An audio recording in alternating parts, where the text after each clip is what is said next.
Beklagar sorgen.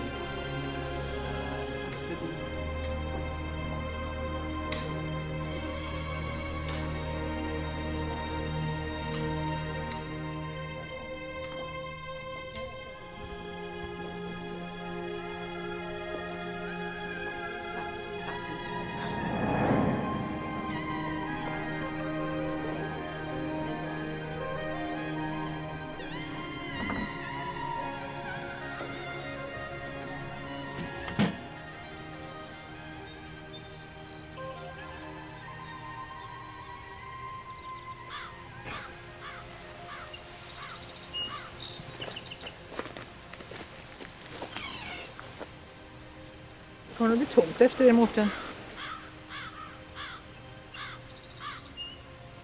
Kommer det bli tomt nu när ni ger er iväg? Det blir ensam. Men mamma, du kommer ju alltid ha mig och Ester. Ja, men ändå. Det blir väl annorlunda än vad det har varit. Ja. Men jag vet en som fyller år snart. Då kommer ni tillbaka. Hälsa på. Ja, vi får se hur det blir för mig, men med jobb och sådär. Men efter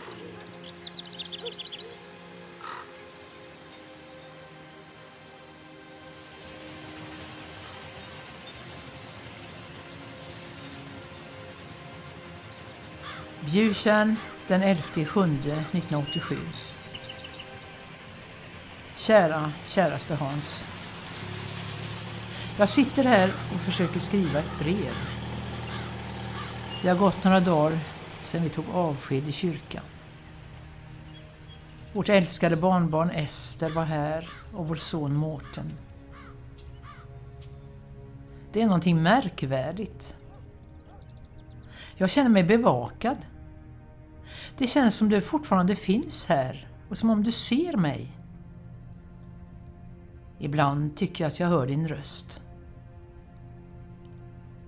Och jag har svårt att tro att du är borta.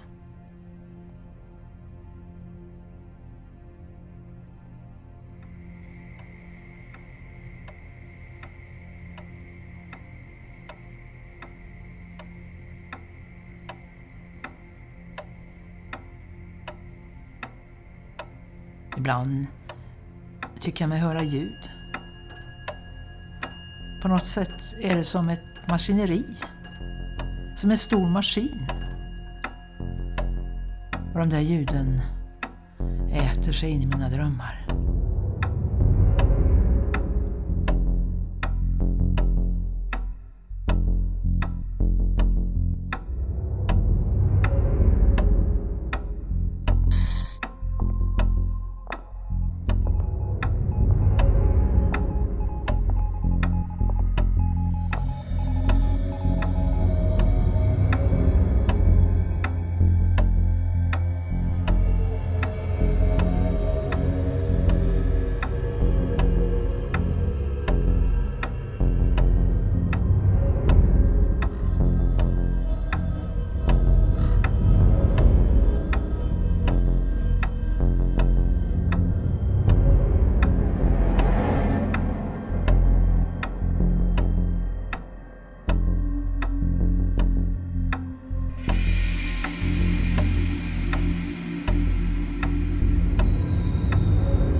Marianne Höglund.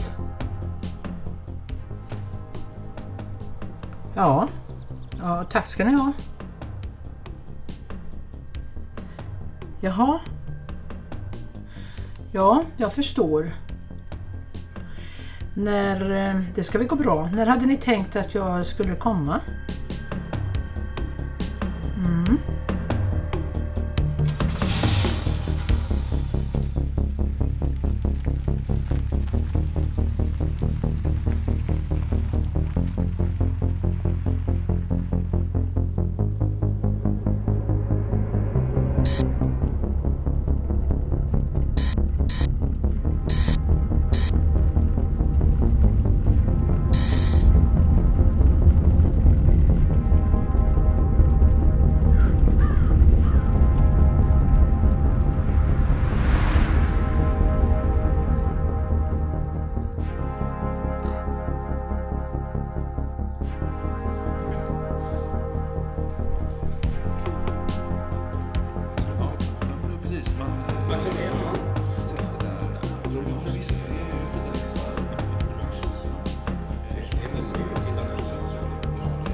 Vad bra att du kunde komma med så kort varsel. Och jag beklagar verkligen det som inträffat. Tack för kondolensen också. Vi samlade här för att gå igenom kvarnlåtenskaperna. Som grundare av Patent och Komponent har Hans, din man, med fingertoppskänsla manövrerat det här företaget till en ledande position här i landet. Ja, i hela världen får vi väl säga. Ja. Med det sagt så har vi varit ytterst noggranna med att formulera ett vederlag som ska mäta sig med den här insatsen. Och det har vi gått igenom med ditt ombud här. Dokumentet innehåller ett i förväg bestämt tillvägagångssätt. Hans Gunnar Gustav Höglund önskar att kvarlåtenskapen och verksamhetens art som sådan förvaltas vid frånfälle av Patent och Komponent. Och det här är ju någonting som vi i styrelsen klubbade igenom utan invändning, vill jag minnas. Ja, det var det helt säkert. Ja, men det här dokumentet är ju 8 år gammalt. När togs det beslutet?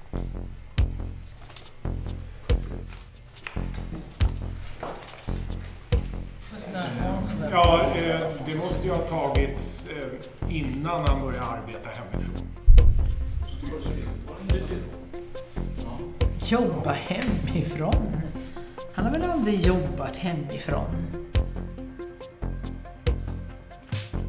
Jo, det har han. Men vad är det ni sitter och insinuerar? Menar du att min man inte arbetade här?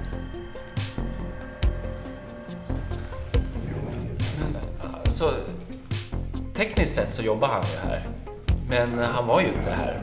Han jobbar ju hemifrån. Ingenting. Han åkte ju hemifrån när klockan var 6 på morgonen och kom hem sent på kvällen. Stämmer ingenstans och jag begriper inte ett enda jota av det här.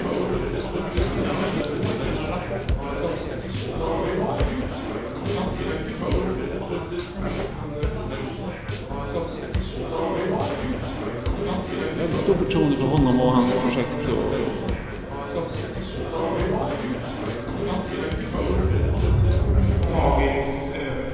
innan han började arbeta hemifrån.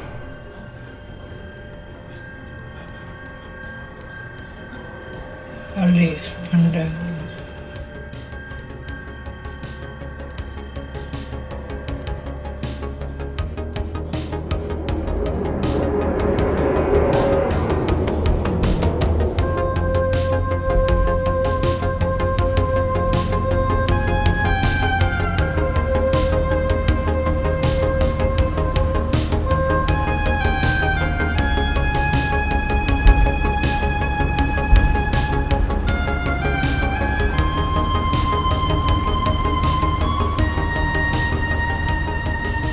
Jag levt på en lögn. Det är det värsta. Det är värre än allt. Men jag har aldrig varit där. Vad hade du varit under alla de här åren?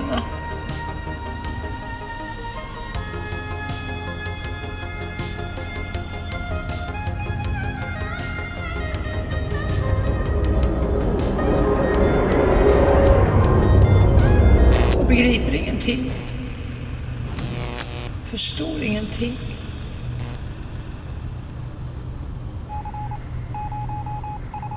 Det är bara ett enda stort hot. Nu ska jag hem igen. Till ensamheten. Till grubblet.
Så tekniskt sett så jobbar han ju här.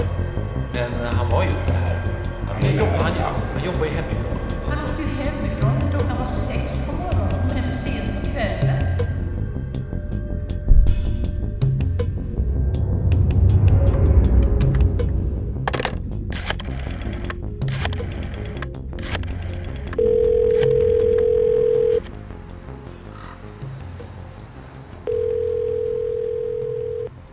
Hallå?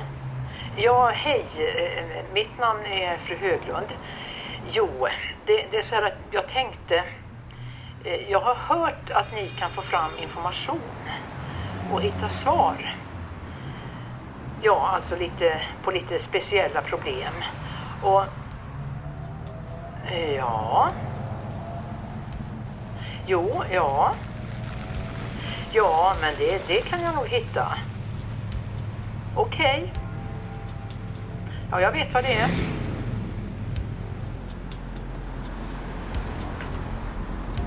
Ja, hej. Vad bra att ni kunde komma. Jag är så förvirrad i allt det här. Och det var ju så att jag fick ju numret av en väninna som sa att ni skulle kunna hjälpa mig. Du, vilka alla är det egentligen som vet om det här dubbelspelet som din man höll på med? Ingen vad jag vet. Jag hade tänkt ta upp det med min son, men de har ingen vidare relation. Så jag tyckte liksom inte att det var någon större idé att involvera honom i detta. Det är ju lite komplicerat. Har du med dig något? Ja, jag hittade den här boken när vi gick igenom hans tillhörigheter, och det är anteckningar här som jag inte riktigt förstår, konstiga siffror, men ni ville göra någonting som var nytt och lite fräscht. Och det var det bästa jag kunde hitta.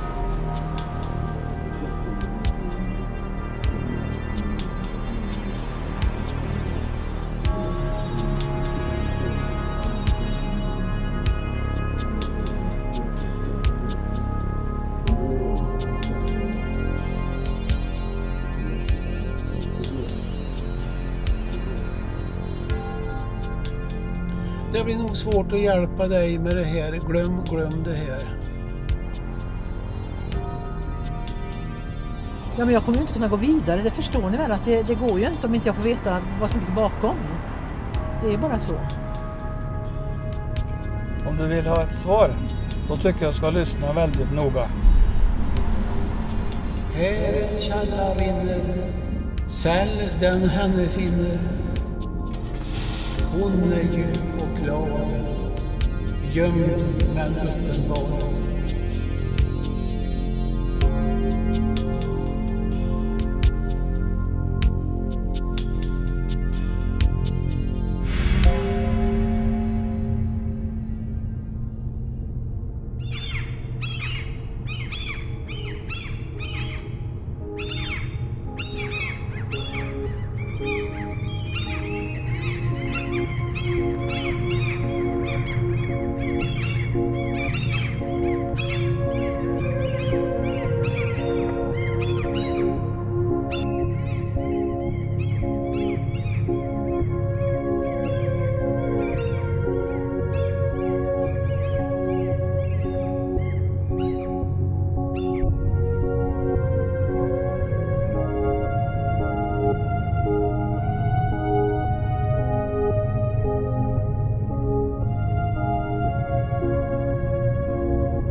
Är det okej när du åker ensam? Just det. Det här är till dig. Du får inte öppna det nu.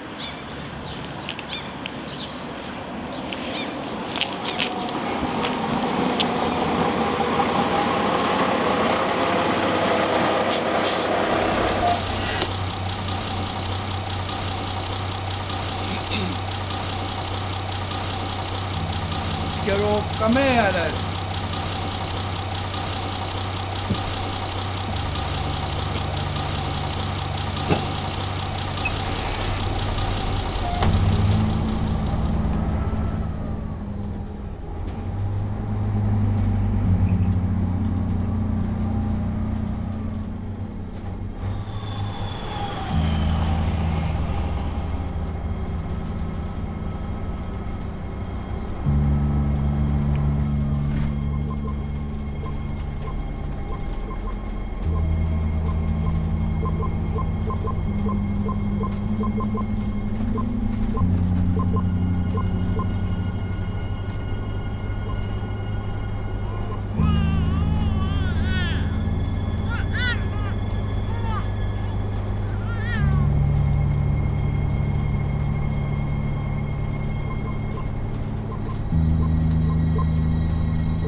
Fabriken var stor och man fick gå i långa gånger.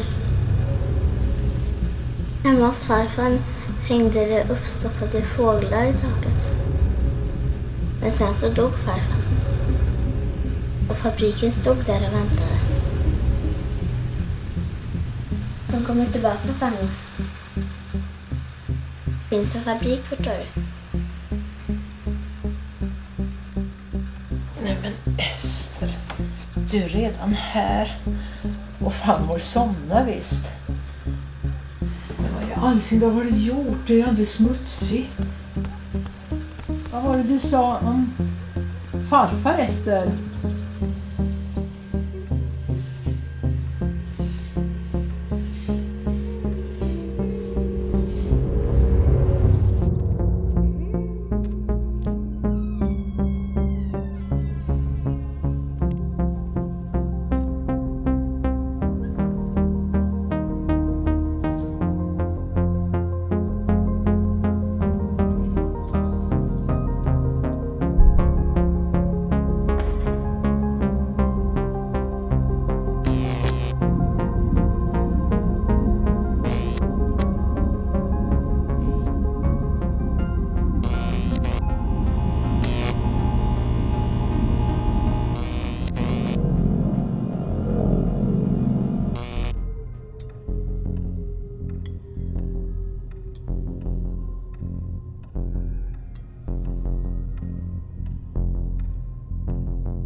Ester?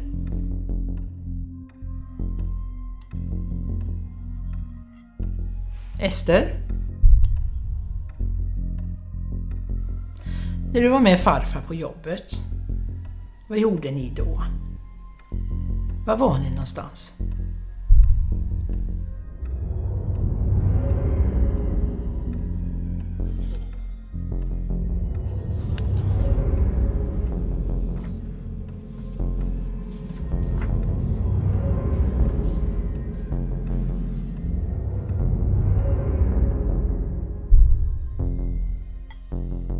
Vad hade du varit förut, Ester? När du var så smutsig? Nu har jag haft det så trevligt. Kan inte du berätta lite? Jag vill så gärna höra.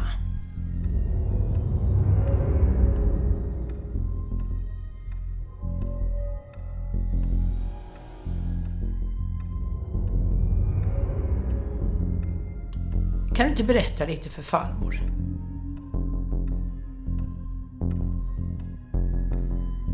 Ester?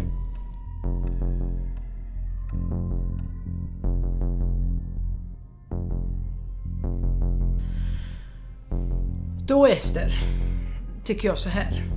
Att imorgon så åker du och jag dit som du och farfar brukade vara. Och så får det bli. Så får det bli. Imorgon. Imorgon, Ester.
har kommit till familjen Höglunds automatiska telefonsvarare.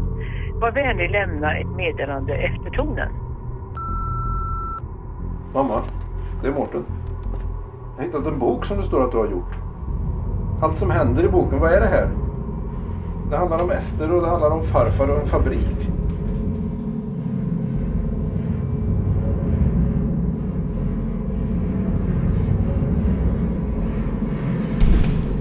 Var är Ester nu?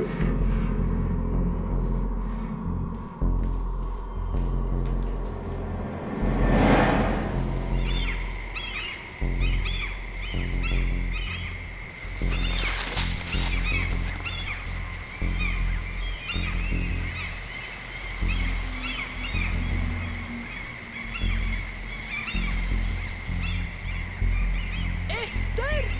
Ester! Ester!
kommer du med mig. Nu kommer du med.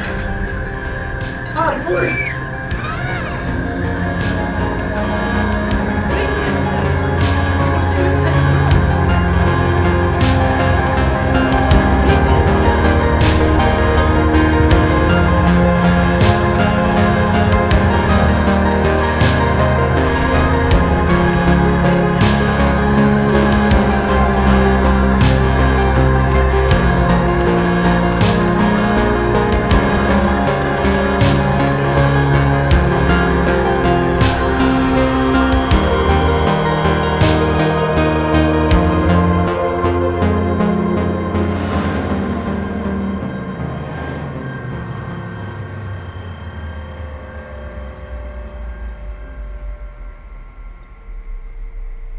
Vi bygger våra liv som delarna i en maskin. Kuggarna krokar i varandra och driver oss framåt.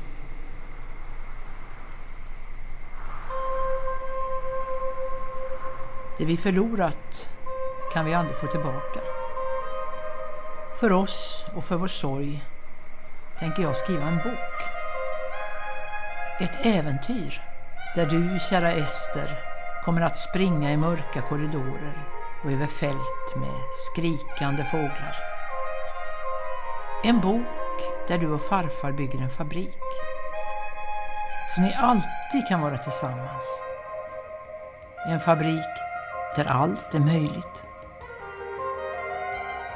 Den som varit älskad blir aldrig bortglömd.